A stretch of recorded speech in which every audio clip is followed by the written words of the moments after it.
提刑救父嗱，提刑救父咧係講西漢文帝時期一個女仔點樣去救佢犯咗法要受刑嘅爸爸。正文就係咁啦。齊太倉令淳於公有罪當刑。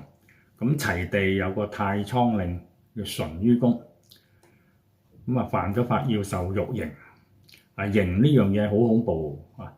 佢唔係話打幾下板休養下就冇事，凡真受過刑嘅人咧，通常會殘廢，所以就好大件事啦。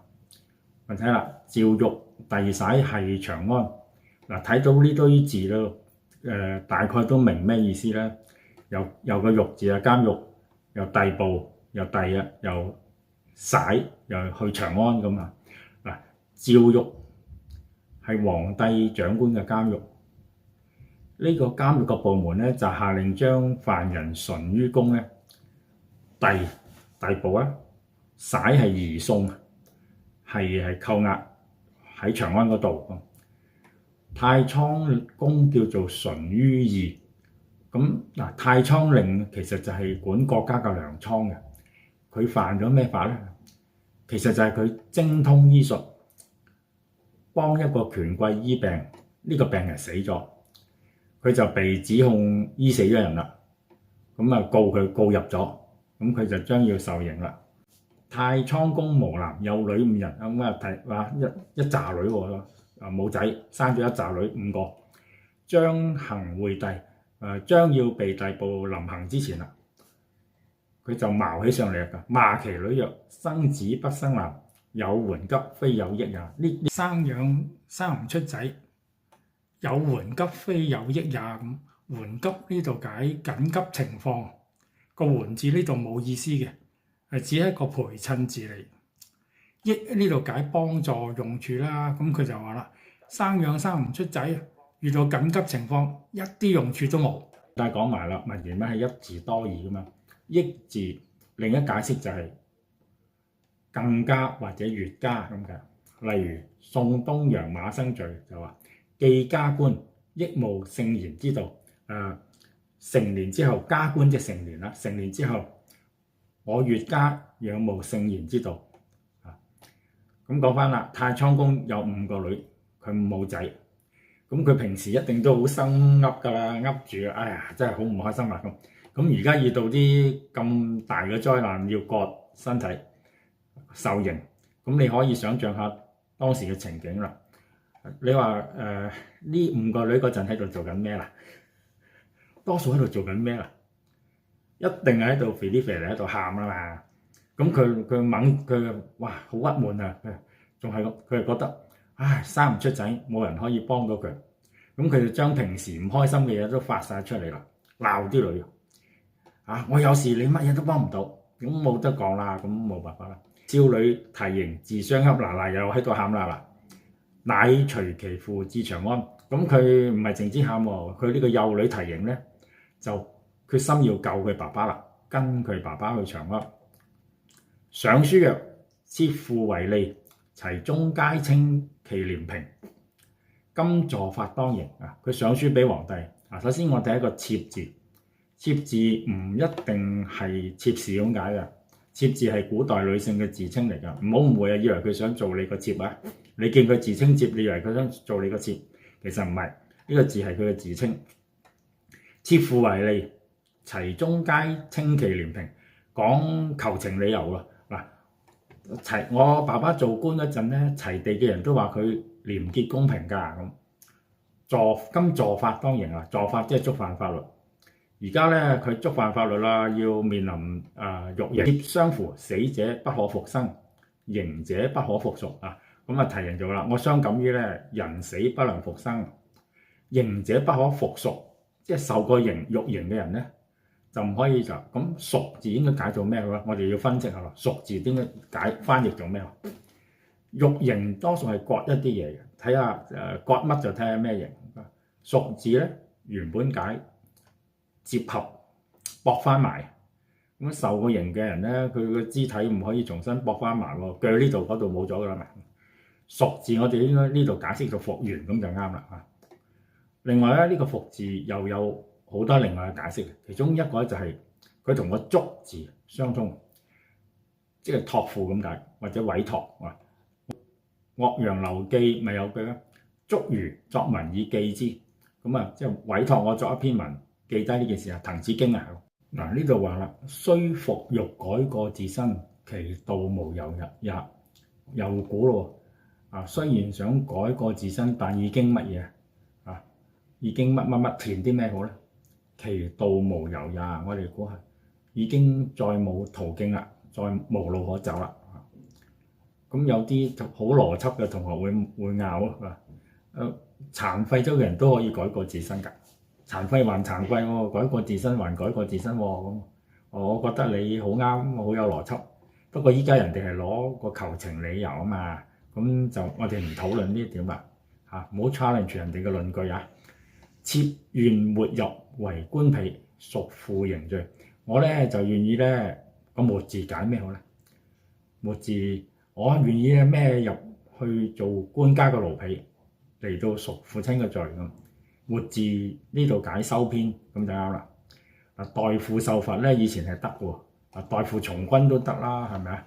咁代父受罰以前係得嘅，但係依家咧，如果你走去個官度話我願意代父受罰啦，咁個官梗係話你係咪傻咗啊？你啊咁，但係提刑係西漢人嚟喎，距離而家2000幾年啦，我哋唔可以嘲笑佢。書奏天子，咁咧佢嘅上書咧就獻上咗俾皇帝啦。奏字係進獻咁解。例如如果你讀過《廉頗論相如列傳》咧，就知啦。相如捧璧奏秦王，論相如就捧住璧玉獻上俾秦王。奏字呢度係解進獻。天子憐悲其意，天子咧就同情佢憐憫佢嘅諗法。皇帝就下詔書啦，佢話蓋聞有如是之事，或衣冠而將服以為祿，而民不犯。所以呢個蓋字點解咧？蓋字喺呢度冇意思嘅，蓋字係一個句子開頭，表示要發表以下言論。我要發表以下言論啦，咁冇實際意思嘅。但係蓋字有其他解釋，可以解做因為例如出師表有蓋追先帝之殊遇，欲報之於陛下也。咁就因為我哋追念先帝嘅優厚嘅待遇，所以想向你報答。蓋字又可以解推斷，例如諫太宗十思疏，佢就話善始者實繁，克終者蓋寡。能夠有個好開始嘅人咧，非常之多嘅，但係能夠堅持到底、善始善終嘅人咧，估計都係少嘅。蓋字又可以通過合字，合呢個合字係解何以或者怎麼。例如庖丁解牛啦，技合至此乎。哇！點解你嘅何以你嘅技藝精湛到呢個地步咧？庖丁解牛解得好叻，湯牛湯得好叻。蓋聞有如是之事，有如是係咩？係即係我哋常識中嘅舜帝舜啊！佢係典型嘅古代嘅聖王嚟啊！嗰陣時點咧？佢話或衣冠而將服以為祿，而民不犯。帝舜嘅時期咧，嗰啲刑罰好輕嘅，嗰啲人犯咗法咧，佢淨係咧畫啲符號喺啲罪犯嘅衫帽度示眾，表示呢個人犯咗法啦。咁呢個就係刑罰啦。咁刑罰好輕喎，你而家試下呢個犯咗法啦，我淨係畫件衫咁啊。祿喺呢度解刑獄，例如《始得西山宴遊記》啦。至如為祿人，居士州行罪律。自從我做咗一個受刑獄嘅人啦，受罪罰責罰嘅人，我居住喺呢個州度咧，日日都行罪律，就擔驚受怕啦嚇。而民不犯，何則治也？咁百姓已經唔犯法啦，咁輕嘅刑罰，啲人民都唔犯法啦，何以會咁樣咧？因為達到咗極度清明嘅治世啊嘛。今法有辱刑三而奸不止。個三字先，個三字咧唔一定係一個精確嘅數字三啊。三好多時代表幾或者係多咁解。例如《論語》講啦，三人行，必有我師焉。呢度咧就唔係話有三個人行埋一齊，而係幾個人走埋一齊咧，總有啲嘢教到我做到我老師嘅，所以三可以解幾或者多咁解。呢度話咧，我哋依家已經有多種嘅刑法啦。西作漢時期咧有五種獄刑啊。第一就係黥啊，黥即係刺面着墨，即係喺塊面度刺字咧。簡單啲講，通常刺咩字咧？睇下你犯咗乜嘢，或者你嘅咩身份。通常喺面度刺奴婢盜賊4個字，但是但一個。咁啊，視乎你係邊類啊？呢個咁啊刺字係一種好大嘅羞辱。第二呢個義字啊，呢個義就係割咗個鼻哥啊。咁你睇下割咗鼻哥幾大件事咧？啊，講到義刑咧，有個好出名嘅故事啊。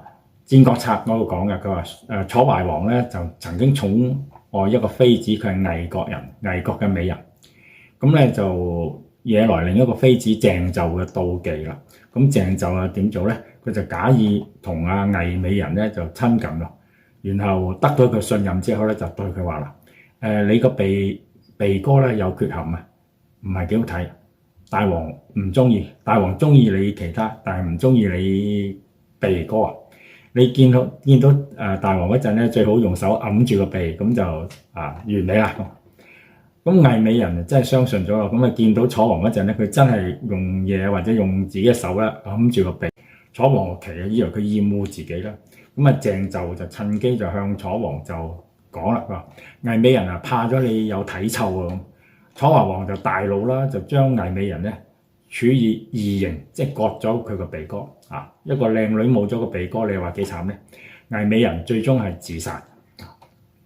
跟住下啲啊，越字啊，越即係斬腳，基本上就鋸咗隻腳。其實都複雜嘅，因為點解咧？有時佢又鋸左邊，有時鋸右邊，有時係鋸膝蓋咁。總之就係殘廢啦。宮啦，宮就係閹割啦。咁啊，宮刑就係男子女子都有宮刑嘅，不過呢度唔講啦。咁啊，太史公司馬遷咧就係要受宮刑嘅。大辟即係死刑啦，即係要斬頭啦。咁啊，以上各種刑罰個個都樣都好恐怖，所以太倉公淳于意就好驚啦。好啦，佢咧話而奸不止嗱，咁多獄刑奸邪犯法嘅事都未停止。奸呢度解於罪惡就得啦。其咎安在？咎字點解？咎字係過失罪過。出師表都有句啦，以彰其咎彰顯佢嘅過失。非乃朕德薄而教不明矣。咁唔通唔係啊？非乃啫，這難道不是？唔通唔係我教得唔好咩？唔通唔係因為我德薄教得唔好？咁佢自責喎。我德薄教化百姓唔夠清晰明白，吾甚自愧。我非常慚愧啦。嗚呼，純道不純，如愚民陷言。我咧正因為我教化之道做得唔好，唔夠精當，愚民陷言，令到啲愚民咧陷落個罪網啦。即係佢唔知道咁係唔啱嘅，但係就墮落嗰個罪網。即係等於一個拳擊教練咁啊，平時又冇乜點教佢，又教得唔好，跟住就推佢上擂台，咪即係整蠱佢咁。因為以前理想中嘅皇帝咧嘅職責咧，其中一樣就係教化百姓作之君，作之師啊。《詩經》話啦，詩曰：海弟君子，民之父母。海弟君子咧，即係海弟呢兩個字咧，即係寬厚仁慈咁解啦。寬厚仁慈嘅君子咧，佢哋就好似百姓嘅父母一樣咁。今人有過，教未施，如刑加言。咁加呢個字喺呢度嘅意思係咩咧？係施行咁解啊！依家啲人犯咗過失，未教好佢咧，就用刑法嚟對付佢。施行係咁，佢喺佢身上，或欲改行為善而道無有也。或呢度點解咧？或即係有啲人咁解，有啲人想改過行善，但係冇途徑佢例如六國論話：或曰六國互喪，率路秦也。咁有人問啦，六國相繼滅亡，唔通都係因為老秦啊？咁所以呢個或字係有啲人啊，咁有啲人想改過行善，改過遷善做好人，但係已經冇咗途徑喎。負刑折斷肢體，克肌膚啊！刑罰去到割斷人哋嘅肢體，克傷人哋肌膚，終身不息。個息字解復原啦，呢度啊，終身都唔可以復原喎，斷咗手腳冇得復原，殘廢咗係冇得復原。鋸咗對腳可唔可以生翻啊？咁啲蟹就好似得，哇！你捉隻蟹啊，鋸剝咗個槓，佢又生翻出嚟。咁但係人就冇得咁噶嘛。何其楚痛而不得也？何其令人痛楚而唔符合仁德呢？豈稱為民父母之義哉？咁你點可以叫得上呢啲係百姓嘅父母嘅心意啊？咁你個仔唔聽話，你會唔會今日切佢一啲嘢，聽日又切佢啊？聽唔聽話？唔聽我再切咁啊！馬騮就得喎。以前咧有啲人喺街度冇馬騮戲，佢訓練啲馬騮要聽話噶嘛。咁馬騮就好唔聽話噶嘛。咁佢一唔聽話，咪切佢少少尾咯。咁佢痛啦，佢就唔敢唔聽話啦。第日又唔聽話，咁又切。所以咧，訓練成功嘅馬騮咧，多數條尾冇咗喎。咁有啲人問咯喎，咁條尾切晒都未聽話，咁點啊？仲有嘢切噶嘛？咁咧，但係呢啲咁嘅嘢唔可以施行喺人身上喎。其除辱刑，咁我哋就廢除辱刑罷啦。咁啊，西漢咧就至此廢除咗辱刑噶啦。